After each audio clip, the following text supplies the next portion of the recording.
Hello, I'm David Kaiser, a retired history professor, and for the whole of my life, a more or less serious amateur pianist. I'm here to try to pass on to fellow pianists what I have learned over the last 40 plus years, and more specifically in the last 8 years or so, about Abby Whiteside, a piano teacher and writer with a unique approach to playing the piano, who has been a big influence on me ever since I learned about her about 42 years ago. Abby Whiteside was born in South Dakota, I believe, in 1881. She studied the piano there and briefly in Europe. And then she moved to New York City at some point. And she taught there privately. She never worked in a big-time music school until her death in 1956. She developed her own ideas about how to play the piano, technical ideas and musical ideas, which for her went together. And she taught them to a great many different students. She also wrote 2 books while she was alive.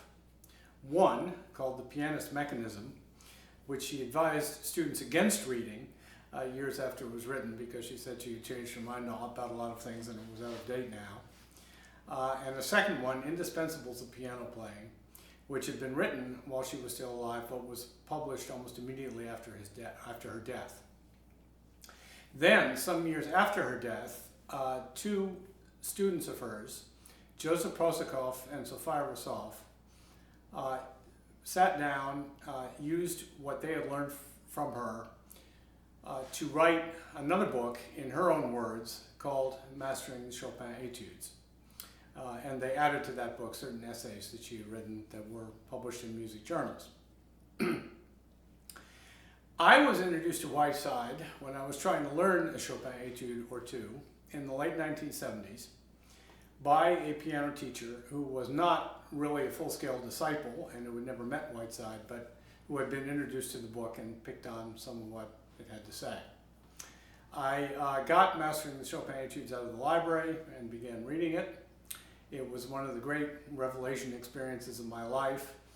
I could see that I was reading an entirely original thinker, and I thought, and this is subsequently proven to be true, that her ideas could move me to a new level in my piano playing. Now, the books, Mastering the Chopin Etudes and Indispensables of Piano Playing, which have been collected in this single volume, the volume's now out of print, but there are plenty of copies available for purchase online, are not an easy read. Whiteside had a wonderful imagination. She was very quick. She obviously had 20 ideas a day, and 10 of them she might change her mind about within a week. And some of the argument is hard to follow.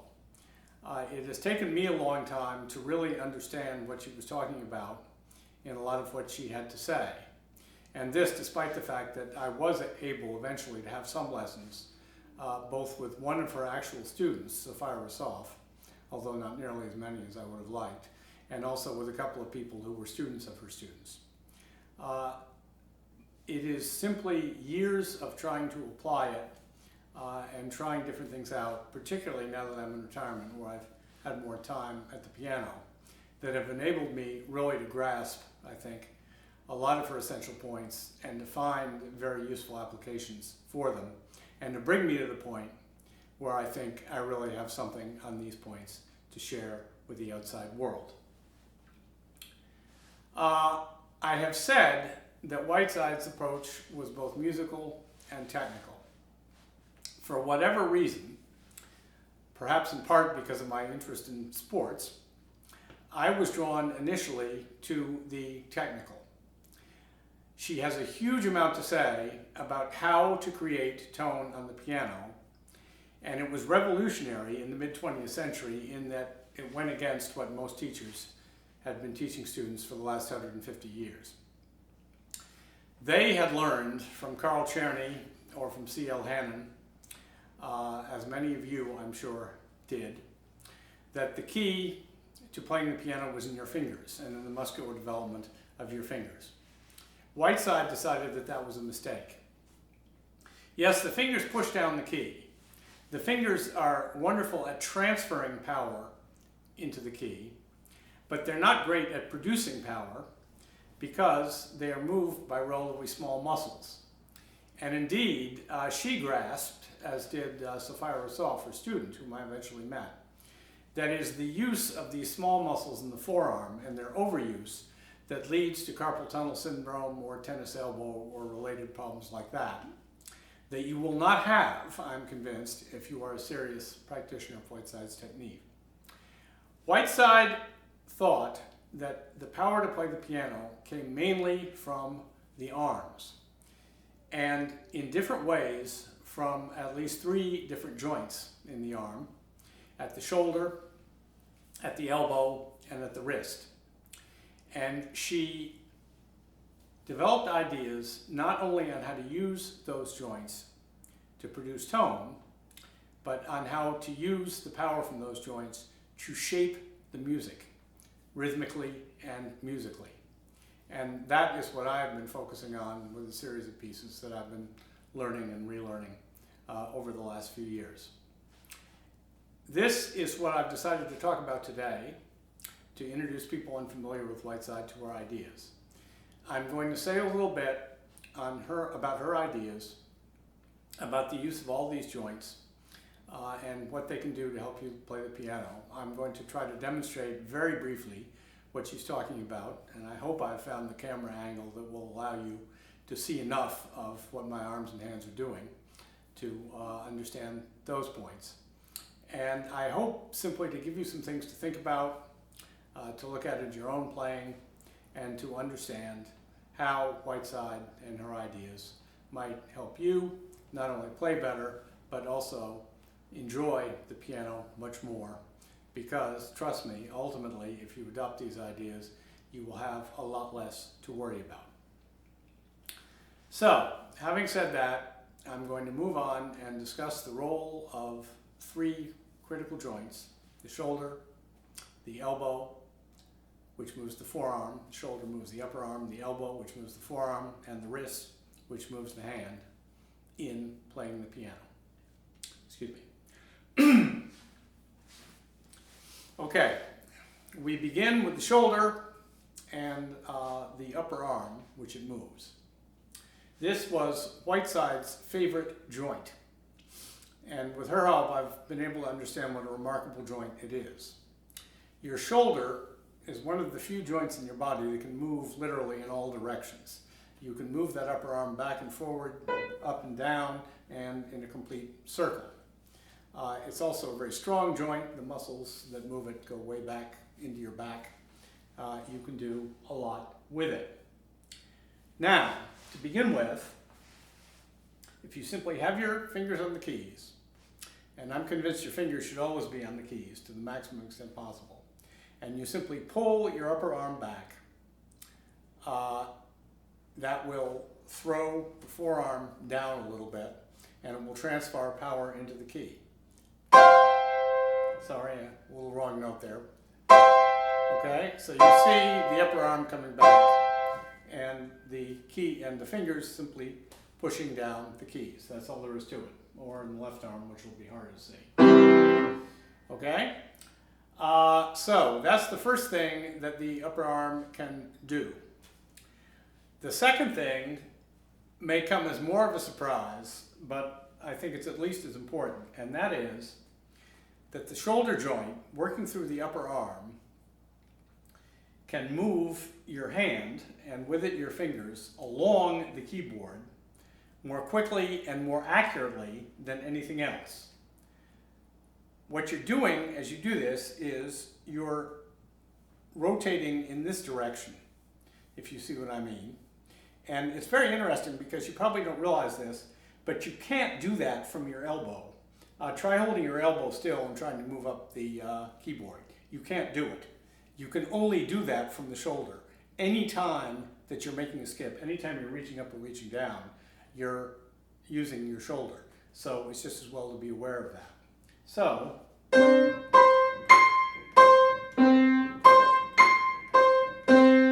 there's an example with octaves, and again, the shoulder joint is critical to any octave passages. In fact, Whiteside insisted that the upper arm, moving from the shoulder, is what should control distance on the keyboard. Believe it or not, it's better, for a lot of reasons, to move from your shoulder, if you have a little skip to make, than to reach with the finger, particularly the fifth finger or the thumb. It keeps everything in balance if you move from the shoulder. You don't spread your hand out. The depression of the key is not awkward, and thus you can learn to use it to control skips, and you learn that those muscles in your shoulder are extraordinary in the precision with which they can find any key, even without looking at it, if you're willing to practice that. So, those are the two main things the shoulder does. It produces the tone, it finds distance in the keyboard, and just to give a quick demonstration of this, trying as I do so to overcome my nerves so that I play with reasonable accuracy so as not to undermine the theory. I'm going to play the first couple of bars of the first movement of the big late Schubert A major sonata, and I think you'll be able to see my upper arm moving, and also some controlled distance in the left hand as I do this.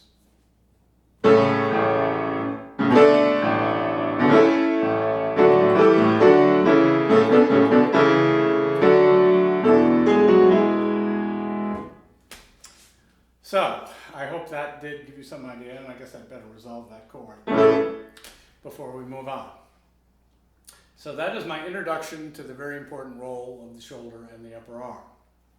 So we now turn to the elbow and the joint and the limb, that is to say, that it controls, which is the forearm. Now this is the second most powerful joint. When you play a note or a couple of notes with your forearm, it moves down from the elbow, and you see the wrist or the hand move downward a little. Okay, I should have mentioned that when you're using your upper arm and you move down, as I just did there, you see the elbow move. And in fact, to train people to use the upper arm, sorry I'm going backwards for a second here, Whiteside had an exercise where you would actually pretend to play the piano using your elbow, which is a useful exercise. But now we're on the forearm, and as I say, when you're using the forearm, I'm exaggerating it, lifting it, then you see your whole wrist go down.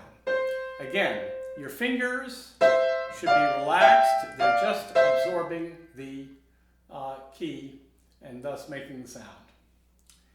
All right, now, I have learned to use my forearm and my elbow joint in a particular way, and it has to do with passage work. I've said that Whiteside combined her technical insights with musical insights. Essentially, she wanted to use what she called the large levers, namely the upper arm and the forearm, to generate the rhythm of the piece by using them to play the key tones, for instance, the tones on the beat. And again, this is something that sounds awfully complicated and awfully difficult when you first hear it, but trust me, if you start practicing this, you can train yourself to an extraordinary extent, not only to use an upper arm lever on every key beat, but to anticipate doing so, and it really helps your playing. Now, the example I'm going to use is from an old warhorse of mine, the C-sharp major prelude from Book 1 of the Well-Tempered Clavier, which has a pattern, as some of you will remember, of 6 sixteenth notes per beat in one hand or the other, first in the right hand, then in the left hand. And what I have taught myself to do, it's still not perfect, but it works most of the time, is to use my forearm to generate the accent on the first one of those 16th notes on the beat. And that has worked very well for me when I can do it, and I'm going to try to show you that right now, again, to illustrate what you can do with the forearm, particularly in passage work.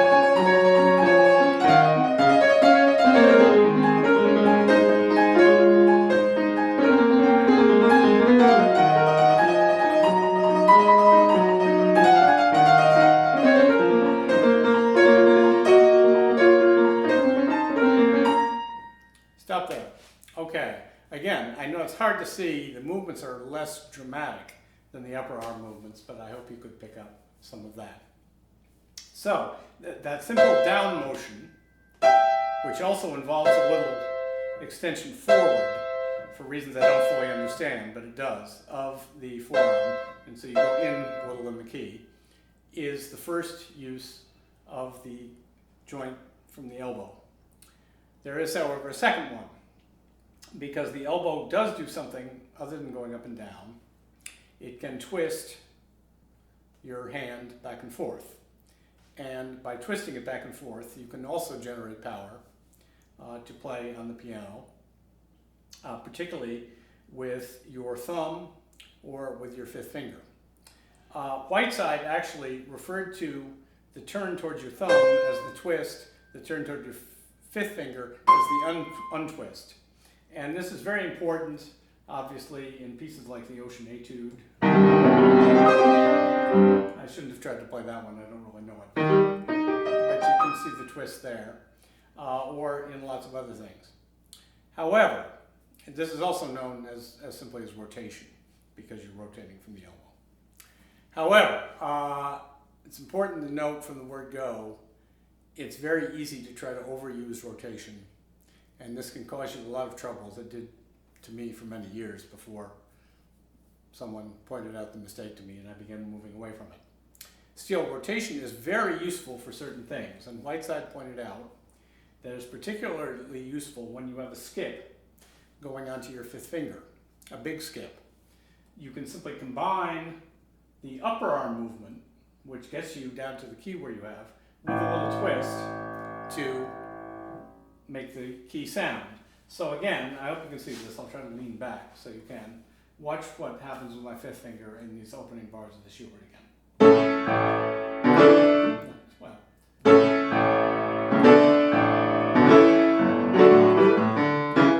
So, there, I think you did see it there. My apologies for the slip.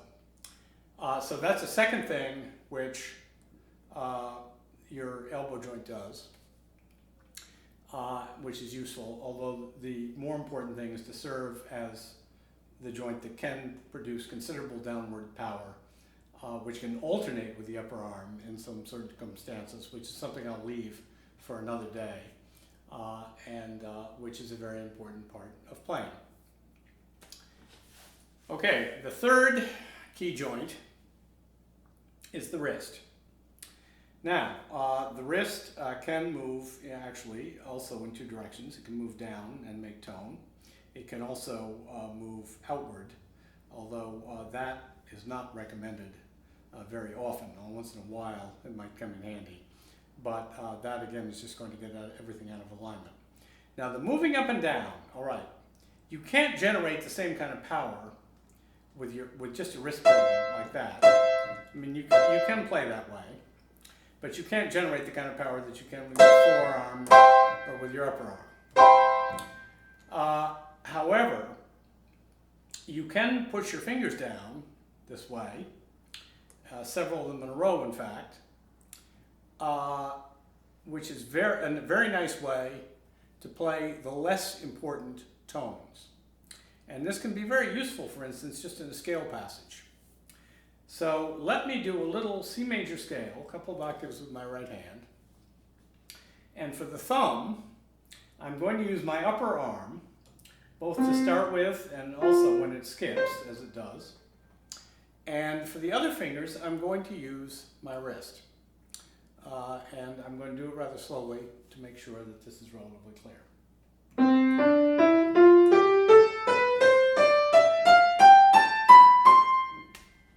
Okay, let's do that once more.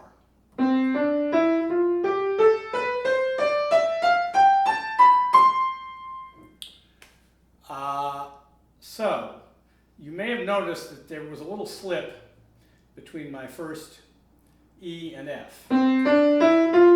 That time there wasn't much. That relates to something else that Whiteside was adamant about, which was in contradiction to all the teaching of the previous century and a half.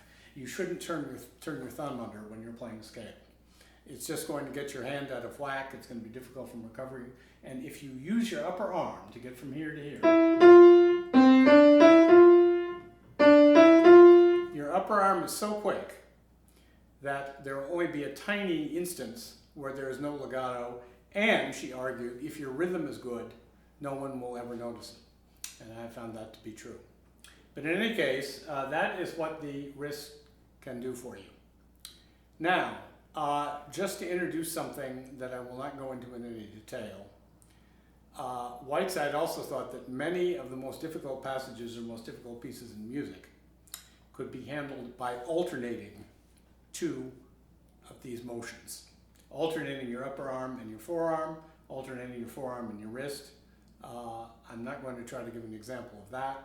Don't want to try to do too much the first day, but that has turned out for me to be a very powerful tool that has enabled me to play, for instance, the Etude in C major from Book 1, the third and sixth Etude, which originally I would not have believed that I could. Last but not least, there are your fingers. Now, like all of you, probably, I grew up being taught about the importance of the fingers. I played a lot of Hanon and a little bit of Czerny, and I think that that did strengthen my hand and did help me make the pianist that I am, for better or for worse. And I'm never going to stop using my fingers in a lot of situations, nor do I think Whiteside really intended that. There are passages in the book that imply that all the power should come from one of the larger levers. Upper arm, shoulder, elbow, wrist. There are other passages, though, that make it clear that that's not what she's saying, and the fingers are still very useful for all sorts of notes that are not the note on the beat, and we're not going to stop using them. But when you use a large lever, at least once per beat, I can assure you that things get a lot easier. Your fingers don't get tired. I hope to have more to say about the specifics of that in a subsequent meeting. Meanwhile, if you would like to see a better example of what the use of Whiteside's methods has enabled me to do at the keyboard, I would suggest that you might look at the recording I've taped of me playing the Bach-Busoni Chaconne. There I think you will be able to see how I'm using my arms, and particularly my upper arms, to give the music what she called its basic rhythm, and to keep the two hands coordinated, and really to give the various segments of this remarkable piece their shape. Now, when you get into all this, the first step, I'll get back to this in a second, is to start noticing a lot of what you do and what you don't do, recognizing how you have been using Whiteside, because you undoubtedly have all your life without knowing it, and eventually some things might occur to you on your own. One that occurred to me on my own, which again has made life easier for me at the keyboard, is this. And this is, I don't think you would find this in Whiteside, but I feel I'm extending some trains of thought of hers. You could argue, at least in theory, that playing the piano should require no effort at all, because all you need to do is push keys down and have them come up. Now, any key can be pushed down very easily just by taking advantage of the law of gravity. I don't even need to use my upper arm or my elbow joint. I just need to relax those joints, and my arm drops, and presto, we have a note. Okay? So gravity will play the note. And actually, I find that quite useful a lot of times, particularly in a piece that's all made up of chords, is to try just to use gravity to play a lot of the chords. And as for bringing the key up, well, guess what? The piano was designed to do that. So if you're playing staccato, for instance, let's say a series of staccato notes, you don't, I'm lifting from the wrist here, you don't have to lift really at all. All you need to do is relax that finger and the key will come up.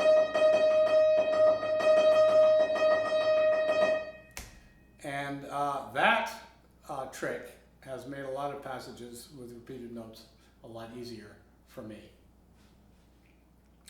So, that concludes what I have to talk about for today. I hope some people will find it interesting and that they will be moved to try to explore it.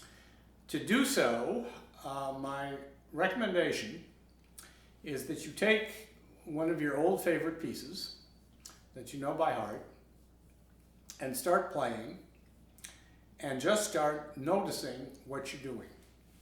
Start noticing where your power is coming from. Start noticing what you do where you have to reach for a note. What do you reach with? Do you reach with your finger? Try reaching with your arm. See what happens. And try to notice the places where you have used your upper arm or your forearm to generate the tone, because undoubtedly you have. Once you are aware of what using this or that joint feels like, once you've got that association in your brain, then it becomes surprisingly easy just to say to yourself as you're playing, well, I'm going to use this or that lever there. I'm going to use my upper arm there. I'm going to use my wrist there.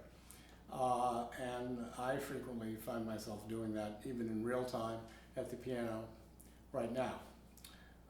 Whiteside has given us a lot of tools to make playing the piano easier and more beautiful. And once you learn them, I would regard say it becomes addictive. She also, as I said, linked these tools to very specific musical approaches to playing. And I hope to discuss that in a later meeting. Meanwhile, I would be delighted to have anybody who's watched this video comment on it here on YouTube. Please tell me if there's something you didn't understand. Please tell me if there's something you want to hear more about. And that will provide some useful hints for me when I sit down to try to write the second presentation, which I hope won't be too long. Meanwhile, thank you very much for your time and enjoy your next hour on the piano and all the ones that come after that. Thank you.